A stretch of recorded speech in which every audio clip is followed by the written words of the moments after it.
বাংলাদেশের সর্বপ্রথম পূর্ণাঙ্গ ডিজিটাল বই ইজি কেমিস্ট্রির পক্ষ থেকে তোমাদের সকলকে স্বাগতম জানাচ্ছি। আশা করতেছি তোমরা সবাই ভালো আছো এবং সুস্থ আছো। তো আমাদের এই বইয়ের যে অন্যান্য বৈশিষ্ট্য, সেই অন্যান্য বৈশিষ্ট্যের মধ্যে প্রধান যেটা বলবো আমি, সেটা হচ্ছে যে আমাদের এই বইটি কিউআর কোড ভিত্তিক বই। একজন শিক্ষার্থী যখনই বাসায় বসে কোনো একটা টপিক পড়তে তার অসুবিধা হবে, পড়তে তো অসুবিধা হবে না, মূলত বুঝতে অসুবিধা হবে। তো এই বোঝার সমস্যা সমাধানের জন্যই মূলত আমরা প্রত্যেকটা সৃজনশীল বলো, এমসিকিউ টাইপ ভিত্তিকের কথা বলো বা ক খ এর কথা বলো, এর সাথে সাথে কিন্তু আমরা এটা একটা কিউআর কোড দিচ্ছি, যাতে করে একজন শিক্ষার্থী বাসায় বসে বা ঘরে বসে নিজে থেকে সেই কিউআর কোড দেখে বা সেই কিউআর কোডের মাধ্যমে ভিডিও দেখে ওই বিষয়টা যেন সে বুঝতে পারে। এছাড়াও আমাদের এই বইয়ের মধ্যে কিন্তু 500 এমসিকিউ দেওয়া হচ্ছে। 500 এই 500 এমসিকিউকে আমরা 3 স্টার এবং 2 স্টার দুই ভাগে ভাগ করে দিচ্ছি। সো তোমরা বলতে পারো যে এই 500 এমসিকিউ পড়লে তোমাদের কেমিস্ট্রি ফুল বইয়ের উপরে একটা ধারণা তৈরি হয়ে যাবে। তো তাইলে এই সকল ফিচার কিন্তু আমাদের এই বইয়ের মধ্যে রয়েছে।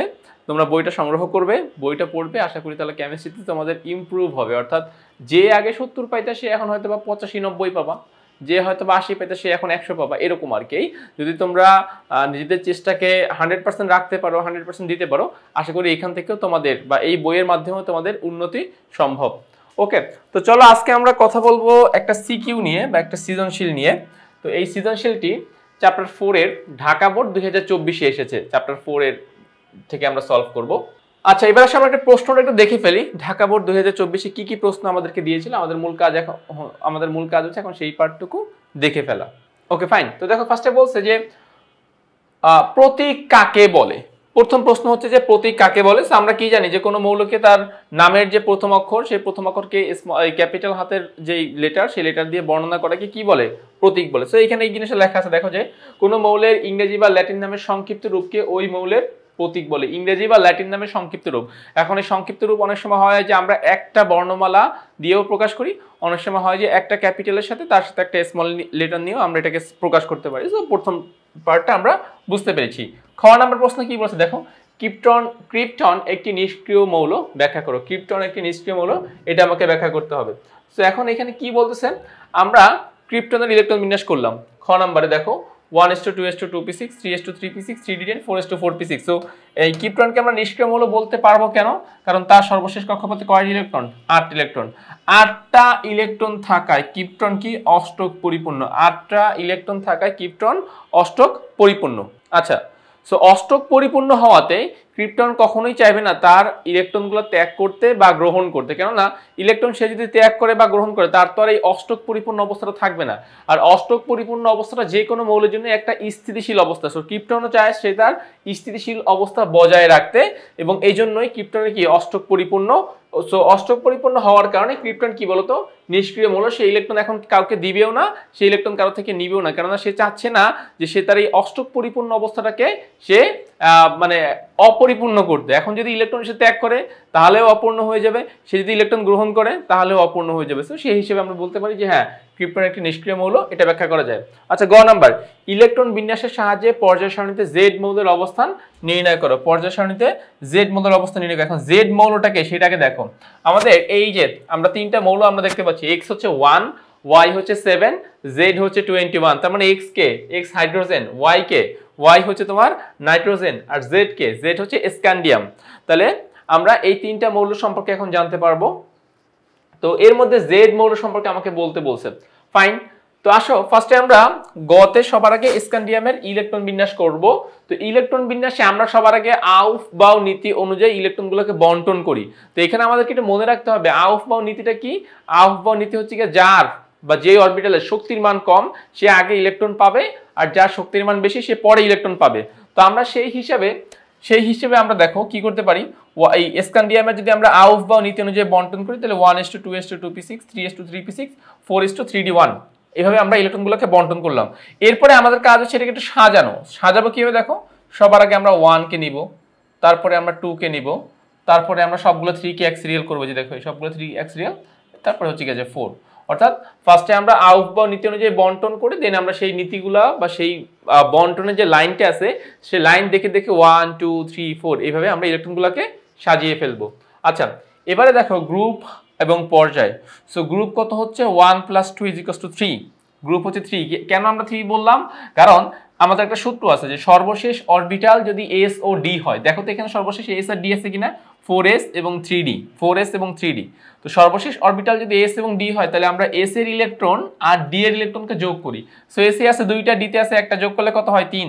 আর পর্যায় হচ্ছে সর্বশেষ যে শক্তি স্তর বা সর্বশেষ যে কক্ষপথ, সর্বশেষ কত 4, মানে 4 এর উপরে এখানে আর কোনো কক্ষপথ নাই, তাহলে সেই হিসেবে আমাদের পর্যায় কত হবে, পর্যায় হবে 4। সো গ্রুপ হচ্ছে 3, পর্যায় হচ্ছে 4। আমরা এইভাবে স্ক্যান্ডিয়ামের ইলেকট্রন বিন্যাস এর মাধ্যমে পর্যায় সারণীতে এর অবস্থান আমরা নির্ণয় করতে পারলাম। তো আমাদেরকে সূত্রগুলো একটু মনে রাখতে হবে যে সর্বশেষ s এবং d হলে, মানে সর্বশেষ অরবিটালগুলো যদি s এবং d হয় তাহলে আমরা সেই s এর ইলেকট্রন প্লাস d এর ইলেকট্রন যোগ করব। তো যোগ করে রেজাল্ট যেটা আসবে সেটাই হচ্ছে আমার গ্রুপ নাম্বার।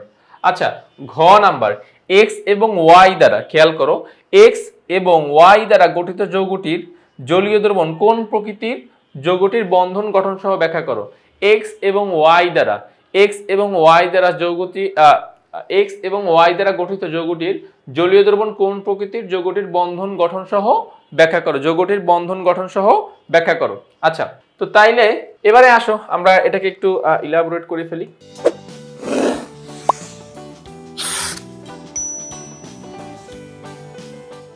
আচ্ছা, দেখা যাচ্ছে আশা করি। আমাদের প্রথম কাজ হচ্ছে x এর পাশে 1, তার মানে x হচ্ছে কি হাইড্রোজেন, y এর পাশে 7, তাহলে y হচ্ছে কি নাইট্রোজেন। মানে পারমাণবিক সংখ্যা থেকে আমরা মৌলগুলোকে সহজে চিহ্নিত করতে পারলাম, x হচ্ছে হাইড্রোজেন, y হচ্ছে নাইট্রোজেন। তো এবার এই জায়গাতে একটু ফলো করো, এই যে দেখো ফার্স্টে তাহলে আমাকে বন্ধন গঠন করতে বলছে। সো হাইড্রোজেন এবং নাইট্রোজেনের সমন্বয়ে যে বন্ধন গঠন করা যায় সেটা হচ্ছে অ্যামোনিয়া। তো আমি তোমাদেরকে একটু এক্সট্রা ভাবে দেখাই, নাইট্রোজেনের যদি আমরা ইলেকট্রন বিন্যাস করি, নাইট্রোজেন 7 কি হচ্ছে দেখো, 1s2 2s2 2p3। এবারে এখানে যদি আমরা হোমস ল অ্যাপ্লাই করি, হোমস ল, তাহলে কি হচ্ছে সর্বশেষ কক্ষপথে এই যে দেখো 2s2, তার মানে এখানে আছে ইলেকট্রন 2টা আর p তে আছে 3টা। তো p তে 3টা, তাহলে এটা হচ্ছে px, এটাকে আমরা বলতে পারবো px, এখানে একটা আছে সেটাকে বলতে পারবো আমরা py, আর এখানে একটা আছে সেটাকে বলতে পারবো আমরা pz, px py pz, p তে যেহেতু 3টা px py pz। আচ্ছা, নেক্সট দেখো, নেক্সটে আমরা নাইট্রোজেনকে বসালাম, এই যে দেখো নাইট্রোজেন। তো নাইট্রোজেনের অবস্থা কি, প্রথম কক্ষপথে 2টা, এই যে দেখো গোল গোল প্রথম কক্ষপথে 2টা, আর দ্বিতীয় কক্ষপথে আছে মোট 5টা। 2টা হচ্ছে গিয়ে জোড়া, এই যে 2s2 এর 2টা হচ্ছে জোড়া, আর p এর 3টা বিজোড়। সো এই একটা বিজোড়, এই একটা বিজোড়, এই একটা বিজোড়, 3টা বিজোড়কে আমরা এখানে সেট করলাম। অর্থাৎ আমরা হোমস ল থেকে যে ক্যারেক্টারিস্টিক বা যে রকম সিঙ্গেল ডাবল ইলেকট্রন পাবো সেইভাবে আমরা ইলেকট্রনগুলোকে এখানে খুব সহজেই বন্টন করে ফেললাম। বন্টন করার পরে আমরা এখন এই কাজটা করব, 3টা যে নাইট্রোজেনের সিঙ্গেল ইলেকট্রন ছিল, এই 3টা সিঙ্গেল ইলেকট্রনের সাথে আমরা 3টা হাইড্রোজেনকে বসাইলাম। সো এই একটা হাইড্রোজেন, এই একটা হাইড্রোজেন, এই একটা হাইড্রোজেন। এবং তোমরা জানো যে হাইড্রোজেনের সর্বশেষ কক্ষপথে ইলেকট্রন হচ্ছে একটা, হাইড্রোজেনের সর্বশেষ কক্ষপথে ইলেকট্রন কয়টা, ইলেকট্রন থাকে একটা। তাহলে সেই একটা ইলেকট্রনকে আমরা এখানে বসাই দিলাম, ফলে নাইট্রোজেন সে তার অষ্টক পূর্ণ করতে পারলো, এখন তার সর্বশেষ কক্ষপথে 8টা ইলেকট্রন। তাহলে এইভাবেই ইলেকট্রন শেয়ারের মাধ্যমে আমার অ্যামোনিয়া, নাইট্রোজেন এবং হাইড্রোজেন দ্বারা যেই যৌগটা গঠিত হয় তার নাম হচ্ছে অ্যামোনিয়া, ইলেকট্রন শেয়ারের মাধ্যমে আমরা অ্যামোনিয়ার গঠন সম্পন্ন করতে পারলাম, অ্যামোনিয়ার গঠন সম্পন্ন করতে পারলাম। ওকে, তাহলে আমাকে এখানে বলছে, ফার্স্ট কোশ্চেন ছিল এটা যে x এবং y এর দ্বারা গঠিত যৌগটির জলীয় দ্রবণ কোন প্রকৃতির, যৌগটির বন্ধন গঠন সহ ব্যাখ্যা করতে হলো। ফার্স্টে আমরা বন্ধন গঠনটা ব্যাখ্যা করে ফেলছি। এখানে কিন্তু আমাদের বন্ধন গঠন পার্টের অ্যান্সার হয়ে গেছে। কে বন্ধন গঠন হচ্ছে, অ্যামোনিয়ার বন্ধন গঠন হচ্ছে। জাস্ট এখানে এই কথাটাই বলা হচ্ছে যে অ্যামোনিয়ার গঠনকে আমরা কমপ্লিট করে ফেললাম। আচ্ছা, এবারে আসো নেক্সট কাজ। তো নেক্সট কাজ হচ্ছে আমাদের এই অ্যামোনিয়াকে এখন আমরা বিক্রিয়া করে দেখাবো, কার, যেহেতু জলীয় দ্রবণ বলছো তার মানে কি পানির সাথে বিক্রিয়া হবে, অ্যামোনিয়ার বিক্রিয়া হবে পানির সাথে। অ্যামোনিয়া প্লাস পানি is equals to ammonium hydroxide, ammonia plus পানি is equals to ammonium hydroxide. এবার এই অ্যামোনিয়াম হাইড্রোক্সাইডকে যদি তুমি ভাগ করো, মানে আমরা যেহেতু এটা যৌগ, এই যৌগকে যদি আমরা ভাগ করি তাহলে আমরা কি পাবো, অ্যামোনিয়াম আয়ন পাবো এবং হাইড্রোক্সিল আয়ন পাবো, অ্যামোনিয়াম আয়ন পাবো এবং হাইড্রোক্সিল আয়ন পাবো। তো আমাদের একটা শর্ত হচ্ছে ক্ষার চেনার। ক্ষার কি বলতো, ক্ষারের কিছু শর্ত আছে। ফার্স্ট অফ অল, ক্ষার তোমাকে জলীয় দ্রবণে হাইড্রোক্সিল আয়ন দান করবে, ক্ষার তোমাকে জলীয় দ্রবণে হাইড্রোক্সিল আয়ন দান করবে এবং সেই হাইড্রোক্সিল আয়ন লাল লিটমাসকে নীল করে। লাল লিটমাসকে কি করবে, কিসে পরিণত করবে, নীলে পরিণত করবে, লাল লিটমাসকে নীলে পরিণত করবে। সো যে এখন তাহলে ক্ষারের সংখ্যাটা ক্লিয়ার, যে সকল যৌগ আমাদেরকে জলীয় দ্রবণে হাইড্রোক্সিল আয়ন দান করে এবং লাল লিটমাসকে নীল লিটমাসে পরিণত করতে পারে, এদেরকে আমরা কি বলবো, এদেরকে আমরা ক্ষার বা ক্ষারীয় দ্রবণ বলতে পারবো। তাহলে দ্রবণ মিশ্রণের এই যে যৌগটির জলীয় দ্রবণের প্রকৃতি কিরকম হবে, ক্ষারীয় হবে। এখানে আরেকটা কাজ করা যেতে পারে, দেখো আরো একটা চাইলে তোমরা প্রমাণ দিতে পারো যে এই অ্যামোনিয়াম হাইড্রোক্সাইড, যেহেতু এটা একটা ক্ষার বলতেছি, তাহলে এ কি করতে পারবে বলতো, হাইড্রোক্লোরিক অ্যাসিডের সাথে বিক্রিয়া করবে।